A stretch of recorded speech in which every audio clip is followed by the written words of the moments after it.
İnsan bəzən dəyişmək üçün ona lazım olan şeyi tapa bilmir deyə yox, həmin şeyi istifadə etməyə cəsarət etmir deyə olduğu yerdə qalır. Çünki insan psixikası qəribədir.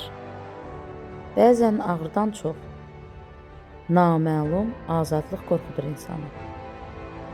İnsan illərlə öz travmasını anlayır, sərhəd qoymağın vacibliyini öyrənir, öz dəyərini bilir, niyə yorulduğunu anlayır, niyə sustuğunu fərq edir.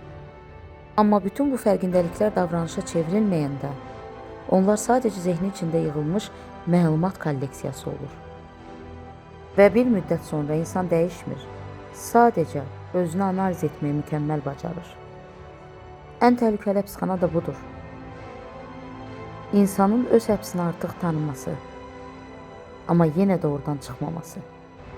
Çünki dəyişmək sadəcə anlamaq deyil, dəyişmək itirməkdir də. Köhnə kimliyi itirmək, bəhanələri itirmək, tanışlığını itirmək. Hətta bəzən illərlə qurduğun mən obrazını itirmək. Ona görə bəzi insanlar azadlıq üçün lazım olan şeyi dəfələrlə tapır. Amma ondan həyatında istifadə etmək əvəzinə öz çantalarına toplayırlar, yığıb saxlayırlar. Oxuduqları kitablar, dinlədikləri seminarlar, altını cızdıqları cümlələr, paylaşdıqları statlar, fərqindəyəm dedikləri həqiqətlər, hamısı çantada toplanır. Amma həyat eyni qalır və insan bir müddət sonra inkişaf etmir, sadəcə inkişaf hissini yaşayır.